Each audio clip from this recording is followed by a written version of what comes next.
चलिए आज एक ऐसी दोस्ती की कहानी सुनते हैं जो दिल को छू जाती है। ये एक ऐसी कहानी है जो हमें सोचने पर मजबूर कर देती है कि प्यार की सरहदें क्या होती हैं, खासकर तब जब एक तरफ इंसान हो और दूसरी तरफ एक जंगली जानवर। कहानी की शुरुआत होती है मैसूर के चिड़ियाघर से। सोचिए, 3 महीने सिर्फ उदासी और टूटे दिल के नाम। पर किसके लिए और आखिर ऐसा क्यों हुआ? अब देखिए, दोस्तों को तो यही लग रहा था कि भालू उसे पहचानेगा ही नहीं। इस एक लाइन में ना शक भी है और एक छोटी सी उम्मीद भी। एक तरफ एक भालू है और दूसरी तरफ वो जिसका जिक्र हो रहा है। सवाल यह है कि उनके बीच ऐसा क्या रिश्ता था। तो चिड़ियाघर में जो हो रहा था वो एक बहुत ही दर्दनाक जुदाई का सीन था। एक ऐसा रिश्ता था जो इम्तिहान से गुजर रहा था। पर सवाल यह है कि ये नौबत आई ही क्यों। चलिए कहानी को एकदम शुरू से समझते हैं। ये दोस्ती असल में एक इत्तेफाक से शुरू हुई थी। कहानी हमें ले चलती है मैसूर के पास गन्ने के खेतों में। हुआ यूं कि लेखक के एक साथी से एक बहुत बड़ी गलती हो गई।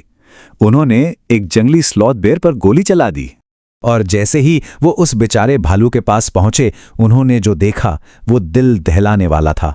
उसकी पीठ पर एक नन्हा सा बच्चा था जो अपनी मरी हुई मां के चारों तरफ घूम घूम कर बहुत ही दर्द भरी आवाजें निकाल रहा था। उस नन्हे से बच्चे को पकड़ा गया, एक बोरी में रखा गया और फिर सीधा बैंगलोर में लेखक की पत्नी को तोहफे में दे दिया गया। और जानते हैं क्या, वो उसे देखकर इतनी खुश हुई कि फौरन उसका नाम रख दिया ब्रूनो। और बस उस दिन से ब्रूनो घर का एक मेंबर बन गया। उसे कभी पालतू जानवर की तरह रखा ही नहीं गया, बल्कि घर के बच्चे की तरह पाला गया। उसकी जिंदगी शरारतों से, ढेर सारे प्यार से और हाँ, एक बहुत ही अजीबोगरीब डाइट से भरी हुई थी। अब जो सबसे मजेदार चीज है वो है ब्रूनो का मेन्यू। सुनिए तो जरा। दलिया, सब्जियां, फल, मेवे, यहां तक तो ठीक है, लेकिन उसे मसालेदार करी चावल भी चलता था। दूध, चाय, कॉफी, लस्सी, बियर, अरे सच पूछिए तो कोई भी लिक्विड चीज हो वो बड़े मजे से पी जाता था। ब्रूनो सिर्फ इंसानों का ही नहीं, घर के 2 अल्सेशन कुत्तों का भी जिगरी दोस्त बन गया था। और जो किराएदारों के बच्चे थे उनके साथ तो उसकी खूब जमती थी। वो इतना प्यारा था कि कभी कभी तो उन्हीं के बिस्तर में जाके सो जाता था। लेकिन फिर एक दिन घर में अफरा तफरी मच गई। ब्रूनो ने गलती से चूहों के लिए रखा जहर बेरियम कार्बोनेट खा लिया और देखते ही देखते उसे लकवा मार गया। वो बेचारा किसी तरह खुद को घसीटता हुआ लेखक की पत्नी तक पहुंचा। सब लोग घबराकर उसे फौरन डॉक्टर के पास ले भागे, जहां एंटीडोट के 2 इंजेक्शन लगे और तब जाकर उसकी जान बची। और ठीक होने के बाद उसका एटीट्यूड तो देखने लायक था। वो सबको ऐसी नजर से देख रहा था मानो कह रहा हो, अरे मुझ जैसे बड़े काले भालू के लिए ये बैरियम कार्बोनेट क्या चीज है। एक बार तो उसने पूरा 1 गैलन इंजन ऑयल पी लिया था और उसे कुछ भी नहीं हुआ। तो जैसे जैसे वो बड़ा हुआ ना, उसका नाम प्यार से बाबा रख दिया गया। बाबा मतलब छोटा लड़का। और वो था भी बहुत होशियार, कई करतब सीख गया था। जैसे बाबा कुश्ती बोलो तो किसी से भी लड़ने को तैयार। बाबा बंदूक पकड़ो कहो तो एक लकड़ी को बंदूक की तरह तान देता। और सबसे प्यारा, जब पूछते बाबा बच्चा कहाँ है, तो लकड़ी के एक टुकड़े को बच्चे की तरह गोद में लेके झुलाने लगता था। लेकिन बाबा बहुत बड़ा हो गया था। उसे घर पर रखना, खासकर किराएदारों के बच्चों के साथ, थोड़ा मुश्किल होता जा रहा था।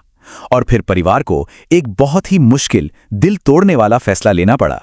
बहुत ही भारी मन से परिवार ने बाबा को 87 मील दूर मैसूर के चिड़ियाघर भेज दिया। लेखक की पत्नी का तो रो रो कर बुरा हाल था। उन्हें अपने फैसले पर फौरन ही पछतावा होने लगा था। और उधर चिड़ियाघर से भी जो खबरें आ रही हैं वो और भी दिल तोड़ने वाली थीं। वहां के इंचार्ज ने बताया कि बाबा भी ठीक वैसे ही महसूस कर रहा है। वो बस उदास रहता है, उसने खाना पीना लगभग छोड़ दिया है और दिन पर दिन कमजोर होता जा रहा है। पूरे 3 महीने बाद लेखक की पत्नी से और रहा नहीं गया और वो सीधा मैसूर पहुंच गई। सबको यही डर था कि इतने दिनों बाद शायद बाबा उन्हें पहचानेगा नहीं। लेकिन जो हुआ उसने सबको हैरान कर दिया। बाबा ने कई गज दूर से ही उन्हें पहचान लिया और खुशी के मारे जोर जोर से चिल्लाने लगा। अगले 3 घंटे वो बस पिंजरे की सलाखों के आर पार एक दूसरे पर प्यार लुटाते रहे। वो उसे सहलाती रहीं, उसे चाय, नींबू पानी, केक, आइसक्रीम, सब कुछ खिलाया जो उसे पसंद था। इस सीन को देखकर ना वहां के जो सख्त से सख्त कीपर्स थे उनकी आंखें भी भर आई। बस अब तो ये तय हो चुका था, बाबा को घर वापस लाना ही था। लेखक की पत्नी ने बैंगलोर में चिड़ियाघर के सुपरिंटेंडेंट से बात की, उनसे गुजारिश की कि उन्हें उनका बाबा वापस चाहिए, और फिर एक बहुत ही कमाल का हल निकाला गया। तो बाबा को घर वापस लाने के लिए एक बहुत ही खास प्लान बनाया गया। उसके लिए एक स्पेशल आइलैंड बनाया जाना था जो कि 20 फीट लंबा था और 15 फीट चौड़ा। ये सिर्फ जमीन का एक टुकड़ा नहीं था, ये उस परिवार के प्यार और उनके डेडिकेशन का सबूत था। और इस आइलैंड को सुरक्षित बनाने के लिए इसके चारों तरफ एक खाई खोदी गई। ये खाई 6 फीट चौड़ी और 7 फीट गहरी थी, ताकि बाबा महफूज भी रहे और आज़ाद भी महसूस करे। उस आइलैंड पर बाबा की सारी पसंदीदा चीजें रख दी गईं। सोने के लिए एक लकड़ी का बक्सा, उसका बच्चा यानी वो लकड़ी का टुकड़ा, और उसकी बंदूक वाला बांस का डंडा। और जब बाबा आखिरकार घर वापस आया तो वो खुशी से अपने पिछले पैरों पर खड़ा हो गया, अपनी बंदूक तानी और फिर घंटों तक अपनी मालकिन की गोद में सुकून से बैठा रहा। तो इस पूरी कहानी को जानने के बाद अब कौन कह सकता है कि एक स्लॉथ बेर में प्यार की भावना, याददाश्त और अपनी खुद की एक अलग पहचान नहीं होती?